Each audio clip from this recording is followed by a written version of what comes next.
All right, the Randy Orton DVD, Evolution of a Predator. This is a great documentary. This was a non-kayfabe, just real life, straight up emotional. Um, really, one of those documentaries that really, I think other people have said this as well. Just kind of gives you a newfound respect for Randy Orton. Because a lot of people have mixed feelings on him. A lot of people think he's overrated. They think he's kind of, been given everything on a silver platter and all that stuff.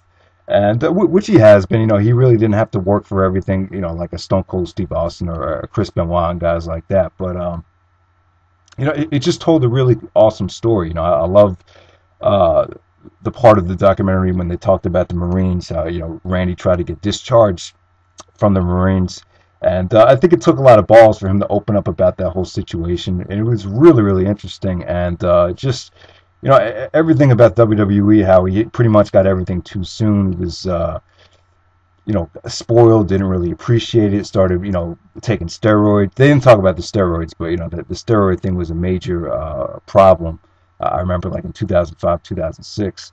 Also, painkillers, drug addictions, behavior problems. I remember one time Randy Orton actually wrecked a hotel room and, got suspended 60 days in a row. So I remember Orton kept on getting suspended. This is stuff that they didn't necessarily cover in the documentary, but they pretty much summed it up.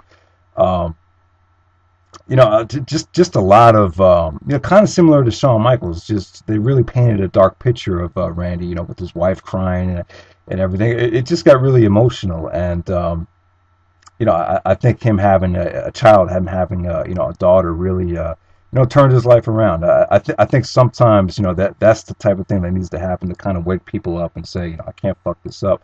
It just gives them more motivation, and I think that's what happened there. Obviously. Um, I don't think Orton's like extremely passionate about wrestling. I think a lot of it, like watching the documentary, I think you kind of get the picture that a lot of his motivation has to do with just being a family man and just doing what's right for his family. And and if he didn't have that, who knows where he will be right now. He might be dead. So it was pretty emotional stuff, and like other people have said, just gives you a newfound respect for Randy Orton. And as far as the matches goes, I'm not going to say this is like the best of Randy. There's a lot of matches that they left off, but I wasn't going to sit down and watch a whole bunch of Randy Orton matches. I'm not a huge fan of the guy. I think he's good. I think when he wants to be, I think he's an amazing talent. But a lot of these star ratings are based off of memory. So look at the star ratings and definitely check out the documentary. I thought it was great. It's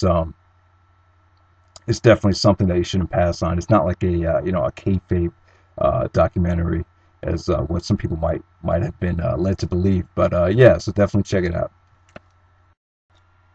All right, I want to talk about the game's Red Album really quickly. Just want to squeeze this in here because the game is probably my favorite rapper that debuted in the 2000s. He's probably one of the I'm not a big fan of some of the newer rappers that come out, but this guy really is a throwback to the golden age of hip hop. I think he's got a lot of respect for the people that came before him, and I actually like the fact that he name drops in his music. I just think it's fun. I think it's fine. I don't think it's that big of a deal like some people make it out to be. But you know, I, I think the problem is, the game set the bar so high with his first couple albums. The documentary was a classic album, and I think Doctor's Advocate, probably the best album of 2006. And when you set the bar that high, it's just kind of tough to keep the momentum flowing and satisfy everybody. But this is still a great album. I think it took me a while to get warmed up to it. It might be his worst album. I think it was probably on par with LAX. It's kind of tough to decide what was the better album. This might edge it out though. I thought it was really good. I think the problem with the album is though it's the general consensus is it starts out really great. The first half, it's got a lot of intensity. It's got a lot of pretty innovative songs. You get a nice combination of everything. Good storytelling tracks. You got emotional stuff like Ricky, the Boys in the Hood tribute, which has a lot of intensity. That's a great song. The Kendrick Lamar song, The City, I thought that was another awesome song. Even the Young Jeezy song. And a lot of people kind of criticized, the game for impersonating the guest appearances on the album. But, I think the more you listen to it, it kind of makes sense. It kind of, it was just fitting for the occasion, for him to kind of, duplicate that style for that song. But like I said, though, you know, like a lot of other people have said, you know, the album totally shifts focus and just goes in a different direction in the second half. It just gets really soft. You know, a lot of R&B songs, and the hooks are extremely corny.